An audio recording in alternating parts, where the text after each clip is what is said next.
O Caminho dos Reis, por Brandon Sanderson. Capítulo 5. Herege. Eu vi o fim, e eu vi seu nome.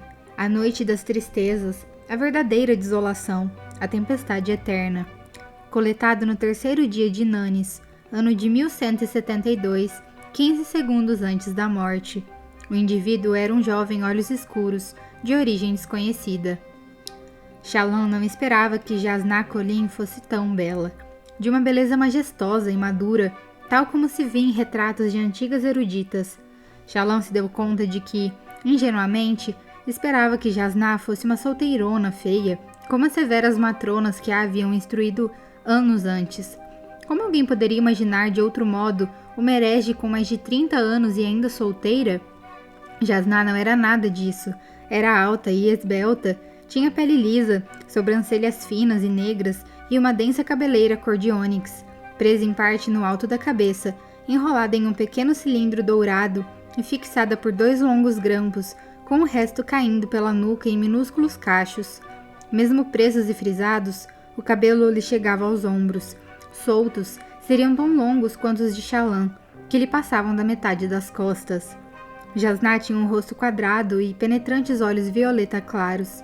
No momento, prestava atenção em um homem vestido com uma túnica verde escura e branca, as cores reais de Kharbrandt, que discursava para alguns ouvintes. A luminosa Kholin era vários centímetros mais alta que o homem.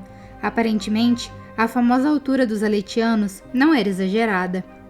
Jasnah relanceou um olhar a Shallan, notou sua presença e voltou a prestar atenção na conversa. Pai das tempestades, aquela mulher era a mesma irmã de um rei, reservada, escultural, imaculada em seu vestido azul e prata, de um modelo idêntico ao de Shallan, com colarinho alto e botões nas laterais, embora o busto de Jasnah fosse muito mais volumoso que o de Shallan, e sua saia rodada se arrastasse pelo chão. As mangas eram longas e pomposas, com a esquerda abotoada sobre a mão segura, de modo a ocultá-la. Em sua mão livre havia uma joia notável, 2 anéis e um bracelete ligados por diversas correntes, que sustentavam um grupo triangular de gemas sobre as costas da mão.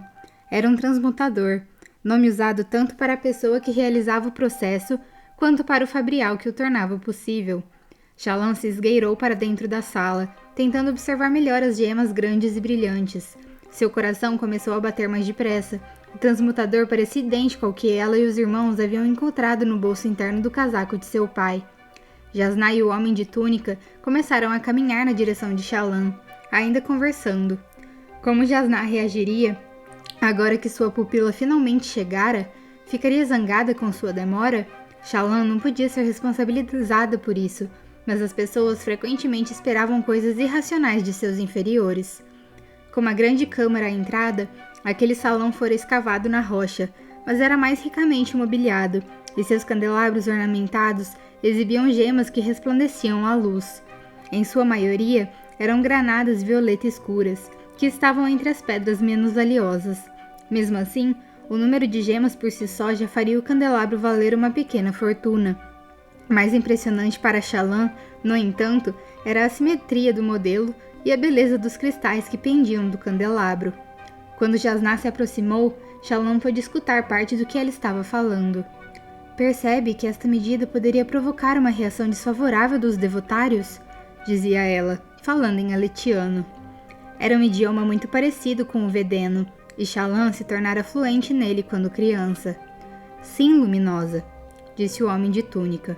Era um homem idoso, de barba branca e olhos cinza claros. Seu rosto franco e amável parecia muito preocupado. Ele usava um chapéu de copa baixa e cilíndrica, que combinava com o branco e laranja de sua túnica. Uma túnica luxuosa. Seria algum tipo de comissário real? Não. Aquelas gemas em seus dedos, sua postura, a deferência de outros assistentes olhos claros em relação a ele. Pai das tempestades, pensou Shallan. Só pode ser o próprio rei, não o irmão de Jasnah, Elhokar, mas o rei de Kharbrandt, Taravanjan. Apressadamente, Shallan executou a reverência apropriada, que foi percebida por Jasnah. Os fervorosos têm muita influência aqui, majestade, disse Jasnah em voz suave. Assim como eu, replicou o rei. A senhora não precisa se preocupar comigo. Muito bem, Suas condições são razoáveis. Leve-me até o lugar e verei o que pode ser feito. Agora, com sua licença, preciso atender uma pessoa. Jasnah fez um pequeno gesto na direção de Shallan, no sentido de que se juntasse a eles. Certamente, Luminosa, disse o rei. Ele parecia submisso a Jasnah. Kharbrandt era um reino muito pequeno, somente uma cidade, enquanto Aletkar era um dos mais poderosos do mundo. Uma princesa letiana podia muito bem se situar acima de um rei kharbrantiano, em termos reais, dependendo do protocolo. Shallan se apressou em alcançar Jasnah, que caminhava um pouco atrás do rei, enquanto este começava a falar com seus criados. Luminosa, disse Shallan. Sou Shallan Davar, com quem a senhora marcou um encontro. Lamento profundamente não ter conseguido alcançar a senhora em Dumadari. A culpa não foi sua, disse Jasnah, acenando com a mão. Eu não esperava que você chegasse a tempo, mas não sabia ao certo para onde iria depois de Dumadari, quando lhe enviei aquela mensagem. Jasnah não estava irritada, o que era bom sinal. Shallan sentiu um pouco de sua ansiedade se dissipar. Estou impressionada com a sua tenacidade, menina, prosseguiu Jasnah. Sinceramente, não esperava que você me seguisse até tão longe. Depois de Kharbrandt, eu ia parar de lhe enviar mensagens, pois tinha presumido que você desistiria. A maioria desiste nas primeiras paradas. A maioria? Então era uma espécie de teste? E Shallan passara?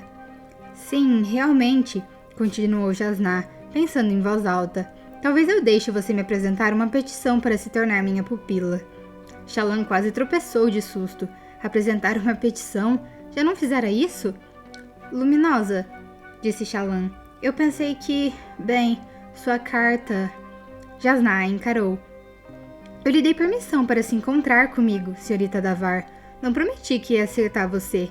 A formação e os cuidados com uma pupila constituem uma distração para a qual eu não tenho muita tolerância e nem muito tempo, atualmente. Você veio de longe, vou considerar seu pedido, mas quero que compreenda que minhas condições são estritas. Shallan disfarçou uma careta. Nenhuma impertinência, observou Jasnah. Isso é um bom sinal. Impertinência, Luminosa? Por parte de um Olhos Claros? Você ficaria surpresa, disse Jasnah secamente. Mas a atitude somente não garantirá seu lugar. Diga-me, qual o seu nível de educação? Alto em algumas áreas, disse Shallan. Depois acrescentou com certa hesitação. Muito deficiente em outras. Muito bem, disse Jasnah. À frente, o rei parecia apressado, mas, sendo idoso, até seu passo acelerado era vagaroso. Então, vamos fazer uma avaliação. Responda francamente e não exagere, pois eu logo descobrirei suas mentiras. Também não use de falsa modéstia, não tenho paciência com bobocas. Sim, Luminosa. Vamos começar com música. Como você avaliaria seu talento? Tenho bom ouvido, Luminosa, disse Shallan com sinceridade. Sou melhor no canto, mas recebi treinamento na cítara e nas flautas. Devo estar longe das melhores que a senhora já ouviu, mas também devo estar longe das piores. Sei muitas baladas históricas de cor. Cante para mim o refrão de Melodiosa Adrene. Aqui? Eu não gosto de me repetir, menina. Shallan corou, mas começou a cantar. Não foi sua melhor apresentação, mas sua entonação foi cristalina, e ela não tropeçou nas palavras. Bom, disse Jasnah, quando Shallan parou para tomar fôlego. Línguas? Shallan se atrapalhou por alguns momentos, tendo que desviar a atenção de sua tentativa frenética de se lembrar do verso seguinte. Línguas. Falo letiano fluentemente, é óbvio, disse ela. Leio razoavelmente em taileno e falo azichiano bem. Consigo me fazer entender em selaiano, mas não leio nada. Jasnah não fez nenhum comentário. Shallan começou a se sentir nervosa. E quanto à escrita? Perguntou Jasnah. Conheço todos os glifos maiores, menores e temáticos, e sei pintá-los caligraficamente. A maioria das crianças sabe. Quem já me viu pintando glifos amuletos os considerou impressionantes. Glifos amuletos? Respondeu Jasnah. Pensei que você quisesse ser uma erudita, não uma veiculadora de superstições tolas. Eu mantenho um diário desde criança, prosseguiu Shallan, para praticar minha redação. Parabéns, replicou Jasnah. Quando precisar de alguém para escrever um tratado sobre seu pônei de pelúcia ou sobre alguma pedra interessante que descobriu, vou mandar chamar você. Você não tem nada a oferecer que demonstre que realmente tem talento? Shallan corou. Com o devido respeito, Luminosa, A senhora tem às mãos uma carta minha que foi convincente o bastante para a senhora me conceder essa entrevista. Um argumento válido, disse Jasná, assentindo. Você demorou bastante para apresentá-lo. Como foi sua formação em lógica e nas matérias relacionadas? Sou proficiente em matemática básica, respondeu Chalan, ainda ruborizada, e sempre ajudava meu pai nas contas menores. Li as obras completas de Tormas, Nachan, Niali, O Justo e, claro, no Haddon. Placini? Quem? Não. Gabratin, Yustara, Manalini, Siasik, Chalka Filha Haswet. Chalan se retraiu e balançou a cabeça. O último nome era obviamente Chino. Será que os chinos tinham mesmo mestres em lógica? Será que Jasná realmente esperava que suas pupilas tivessem estudado textos tão obscuros? Entendo, disse Jasná. Bem, e história? História. Chalan se retraiu mais ainda. Essa é uma área das quais eu sou mais deficiente, Luminosa. Meu pai nunca encontrou uma tutora adequada para mim. Eu li os livros de história que ele tinha. Quais eram? Basicamente, toda a série Tópicos, de Barlech e Lan. Jasná fez um gesto de desdém. Mal valem o tempo que foi gasto para serem escritos, um apanhado popular de fatos históricos, na melhor das hipóteses. Peço desculpas, Luminosa. É uma falha embaraçosa. A história é a mais importante das subartes literárias. Seria de se pensar que seus pais dariam uma atenção especial a essa área, se esperavam que você fosse estudar como uma historiadora como eu. Minhas circunstâncias são poucas comuns, Luminosa. A ignorância é bastante comum, senhorita Davar. Quanto mais eu vivo, mais me dou conta de que é o estado natural da mente humana.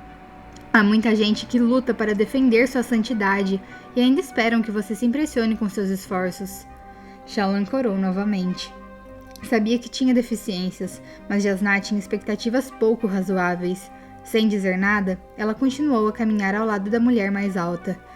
Qual seria o comprimento daquele corredor, afinal de contas? De tão perturbada, ela nem mesmo olhou para as pinturas pelas quais passavam. Entraram em outro corredor, penetrando ainda mais fundo na encosta da montanha. Bem, vamos falar de ciências, então. A entonação de Jasná era de desagrado. Como você se situa nessa área?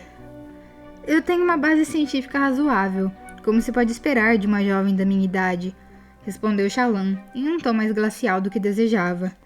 Isso significa... Sei falar com segurança sobre geografia, geologia, física e química. Estudei particularmente biologia e botânica, pois tive condições de me aprofundar no assunto com relativa independência nas terras de meu pai. Mas se a senhora espera que eu solucione o enigma de Fabrizan em um estalar de dedos, acho que vai ficar desapontada. Será que não tenho o direito de fazer perguntas razoáveis às minhas possíveis alunas, senhorita Davar? Razoáveis? Suas exigências são tão razoáveis quanto as feitas aos 10 arautos no dia da aprovação. Com o devido respeito, Luminosa, a senhora parece querer que suas possíveis alunas já sejam mestres eruditas. Talvez eu possa encontrar nessa cidade 2 ou 3 fervorosos de 80 anos que talvez se adequem às suas exigências. Eles podem se candidatar ao posto, embora possam estar um pouco surdos para entender suas perguntas. Compreendo, respondeu Jasná. E você se dirige a seus pais com esse mesmo atrevimento? Chalan estremeceu. O tempo que passara com os marinheiros lhe destravara demais a língua. Teria percorrido todo aquele caminho apenas para ofender Jasná? Ela pensou nos irmãos, desamparados, mantendo uma tênue fachada em suas terras. Voltaria para eles derrotada, após desperdiçar aquela oportunidade? Eu não falava com eles assim, Luminosa. Nem deveria falar assim com a senhora. Peço desculpas. Bem, pelo menos você tem humildade suficiente para reconhecer um erro. Mesmo assim, estou desapontada. Como sua mãe achou que você estava pronta para ser minha pupila? Minha mãe faleceu quando eu era criança, Luminosa. E seu pai logo se casou de novo, com Marlis e Gavelmar, se não me engano. Chalan levou um susto ao ver que ela sabia tanto. A casa da Vara era antiga, mas de poder e importância medianos. O fato de que Jasná sabia o nome de sua madrasta dizia muito sobre ela. Minha madrasta faleceu recentemente. Não foi ela que me enviou para ser sua pupila. Tomei essa iniciativa por mim mesma. Meus pêsames, disse Jasná. Talvez você devesse ficar com seu pai, cuidando de suas propriedades e lhe oferecendo consolo, em vez de me fazer perder tempo. Os homens à frente dobraram em outra passagem. Jasnah e Shallan o seguiram, entrando em um corredor menor, com um ornamentado tapete vermelho e amarelo e espelhos pendurados nas paredes. Shallan se virou para Jasnah. Meu pai não precisa de mim. Bem, era verdade. Mas eu preciso muito da senhora, como prova esta entrevista. Se ignorância é uma coisa que a irrita tanto, poderia a senhora, em sã consciência, deixar passar a oportunidade de me livrar dela? Já fiz isso antes, senhorita Davar. Você é a 12ª mulher a me pedir tutelagem este ano. 12? Pensou Shallan. Em um só ano? Ela presumira que as mulheres mantinham distância de Jasnah devido à sua hostilidade contra os devotários. O grupo chegou ao final do estreito corredor, dobrou uma esquina e se deparou, para a surpresa de Shallan, com um lugar onde um grande bloco de pedra caíra do teto. Cerca de 1 dúzia de criados estavam postados ali, alguns parecendo ansiosos. O que estava acontecendo? Grande parte do entulho, evidamente, já fora removida, mas o buraco no teto parecia ameaçador. Não se abria para o céu, como eles haviam caminhado em declive. Era provável que estivesse bem abaixo do solo. A pedra enorme, mais alta que um homem, caíra diante de uma passagem à esquerda. Não havia como contorná-la, para entrar no aposento adjacente. Shallan pensou ouvir sons partindo de lá. O rei se aproximou da pedra, falando com uma voz tranquilizadora. Tirando um lenço do bolso, ele o esfregou na testa enrugada. São os perigos de se viver em um prédio entalhado diretamente na rocha, disse Jasnah, apressando o passo. Quando isso aconteceu? Aparentemente, ela não fora chamada à cidade com aquele propósito. O rei estava apenas tirando proveito de sua presença. Durante a última grande tormenta luminosa, disse o rei, balançando a cabeça e agitando seu fino e caído bigode branco. Os arquitetos do palácio podem abrir caminho até o aposento, mas isso levaria tempo, e a próxima grande tormenta está prevista para daqui a alguns dias. Além do mais, quebrar a pedra poderia causar a queda de outras partes do teto. Pensei que Kharbrandt estivesse protegida das grandes tormentas, Vossa Majestade, disse Shallan, o que lhe valeu um olhar por parte de Jasnah. A cidade é abrigada, minha jovem, disse o rei, mas a montanha rochosa atrás de nós é fortemente castigada pelas tempestades. Isso às vezes provoca avalanches do outro lado, o que, por sua vez, faz todas as encostas estremecerem. Ele olhou para o teto. Desmoronamentos são muito raros, e nós pensávamos que esta área era bem segura, mas é de pedra, disse Jasnah, e não há como prever veios quebradiços ocultos sob a superfície. Ele inspecionou o monólito que caíra do teto. Isso vai ser difícil. Provavelmente vou perder uma pedra focal muito valiosa. Começou o rei, limpando a testa novamente. Se pelo menos nós tivéssemos uma espada fractal. Jasnah o interrompeu, com um aceno de mão. Eu não estava tentando renegociar nosso acordo, Majestade. O acesso ao Palaneu vale o custo. Será necessário que o senhor mande alguém trazer alguns trapos molhados. Peça para que a maior parte dos criados vá para outra ponta do corredor. Talvez seja melhor que o senhor espere lá também. Vou ficar aqui, disse o rei, causando objeções entre seus criados. Inclusive, um homem grande que envergava uma placa peitoral de couro preto, provavelmente seu guarda-costas. Não vou me esconder como um covarde enquanto minha neta está presa lá. Não era de admirar que ele estivesse tão ansioso. Jasnah não discutiu mais. Shallan leu em seus olhos que o fato de o rei estar arriscando a vida, não lhe importava. Aparentemente, o mesmo se aplicava a Shallan, pois Jasnah mandou se afastar. Os criados se aproximaram com os panos molhados e os distribuíram. Jasnah recusou o que lhe foi oferecido. O rei e o guarda-costas usaram os seus para cobrir o nariz e a boca. Shallan pegou um. Qual seria o objetivo daquilo? 2 criados passaram alguns panos molhados por uma fresta entre a rocha e a parede para os que estavam aprisionados no outro aposento, e em seguida, todos se afastaram às pressas pelo corredor. Jasnah tateou o pedregulho. Senhorita Davar, que método você usaria para descobrir a massa desta pedra? Shallan hesitou. Bem, suponho que perguntaria a Sua Majestade. Seus arquitetos provavelmente já fizeram o cálculo. Jasnah inclinou a cabeça. Uma resposta elegante. Eles calcularam, Majestade. Sim, luminosa Colin, disse o rei. Aproximadamente 15.000 cavalos. Jasnah olhou para Shallan. Um ponto a seu favor, senhorita Davar. Um erudito sabe que não deve perder tempo redescobrindo informações já conhecidas. É uma lição que eu mesmo às vezes esqueço. Shallan se encheu de orgulho. Já tinha uma ideia de que Jasnah não fazia elogios à toa. Seria um sinal de que a mulher ainda estava considerando como pupila? Jasnah levantou a mão livre, onde cintilava o transmutador. Shallan sentiu o coração acelerar. Nunca vira uma transmutação. Os fervorosos eram muito reservados no tocante ao uso de seus fabriais, e ela nem sabia que seu pai possuía um até o encontrarem. Claro que já não funcionava. Esse era um dos principais motivos de ela estar ali. As gemas inseridas no transmutador de Jasnah eram enormes, das maiores que Shallan já vira, valendo muitas esferas cada. Uma delas era um quartzo fumê, gema puramente preta de superfície vítrea. A segunda era um diamante, a terceira um rubi. Todas haviam sido lapidadas. Uma pedra lapidada podia conter mais luz das tempestades, no formato oval, com múltiplas facetas reluzentes.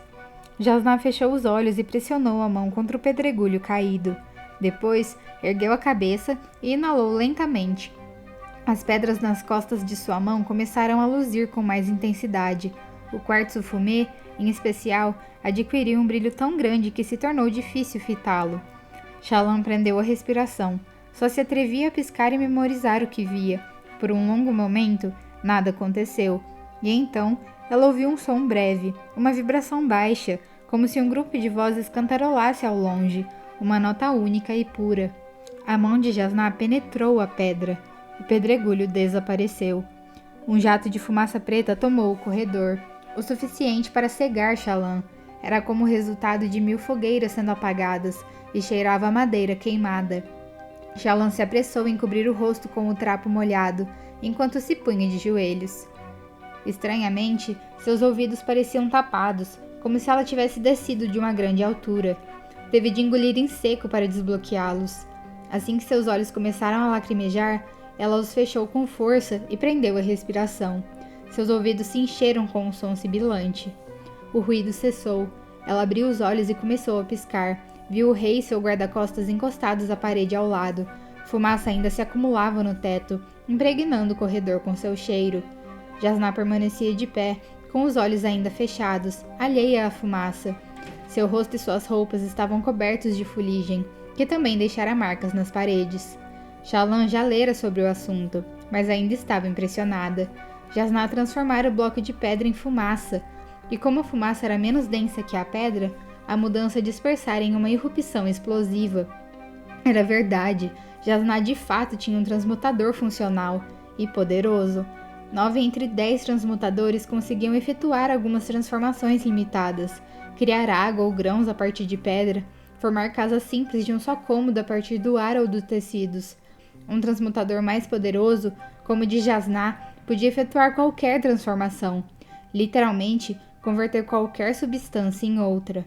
Como os fervorosos deviam estar irritados com o fato de uma relíquia tão poderosa e sagrada estar nas mãos de uma pessoa alheia ao fervor, e uma herege ainda por cima. Cambaleante, Shallan se levantou, respirando um ar úmido, mas limpo, através do pano sobre o rosto. Engoliu em seco outra vez, os ouvidos estalando novamente, enquanto a pressão do ar no corredor retornava à normalidade. Momentos depois, o rei correu para o aposento contíguo, agora acessível. Uma menininha, juntamente com diversas amas e outros criados do palácio, estava sentada no lado oposto da sala, tossindo. O rei a tomou nos braços. Ela era jovem demais para usar uma manga de recato. Jasnah abriu os olhos, piscando como se momentaneamente desnorteada. Depois, respirou fundo, sem tossir. Na verdade, até sorriu, parecendo gostar do cheiro de fumaça. Virou-se então para Shallan, concentrando-se nela. Você ainda está esperando uma resposta. Receio que não vá gostar do que vou dizer. Mas a senhora ainda não terminou de me testar, disse Shallan, forçando-se a ser corajosa. Com certeza, a senhora não vai emitir um julgamento até terminar. Não terminei? Perguntou Jasnah, franzindo a testa. A senhora não me fez perguntas sobre todas as artes femininas. Deixou de fora a pintura e o desenho. Nunca me foram muito úteis, mas fazem parte das artes, respondeu Shallan, sentindo-se desesperada. Era o domínio em que mais era proficiente. Muitos consideram as artes visuais como as mais refinadas de todas. Eu trouxe meu portfólio. Posso mostrar à senhora do que sou capaz. Jasná franziu os lábios. As artes visuais são uma frivolidade. Já analisei os fatos, menina. Eu não posso aceitar você. Sinto muito. Shallan sentiu seu coração apertado. Majestade, disse Jasná para o rei. Eu gostaria de ir ao Palaneu. Agora? Disse o rei, embalando sua neta. Mas vamos ter um banquete. Agradeço o convite, mas tenho abundância de tudo, menos tempo. Claro, disse o rei. Vou levar a senhora pessoalmente. Obrigado pelo que fez. Quando eu soube que a senhora havia solicitado a entrada, ele continuou a tagarelar com Jasná, que o seguiu mudamente pelo corredor, deixando Shallan para trás. Shallan apertou a bolsa contra o peito. 6 meses de busca para acabar assim. Frustrada, ela apertou o trapo, fazendo escorregar água fuliginosa por entre os dedos. Tinha vontade de chorar. Era o que teria feito se ainda fosse a menina que era 6 meses atrás. Mas as coisas haviam mudado. Ela havia mudado. Se falhasse, a casa da Var cairia. Shallan sentiu sua determinação se redobrar, embora não conseguisse impedir que algumas lágrimas de frustração lhe ocorressem pelo canto dos olhos. Não desistiria até que Jasná fosse forçada a acorrentá-la e pedir que as autoridades a levassem. Com passadas surpreendentemente firmes, ela caminhou na direção seguida por Jasná Kholin. 6 meses antes, explicara aos irmãos um plano desesperado. Ia se tornar pupila de Jasná Kholin, erudita e herege, não pelo aprendizado, não pelo prestígio, mas para descobrir onde Jasná guardava seu transmutador. E então o roubaria.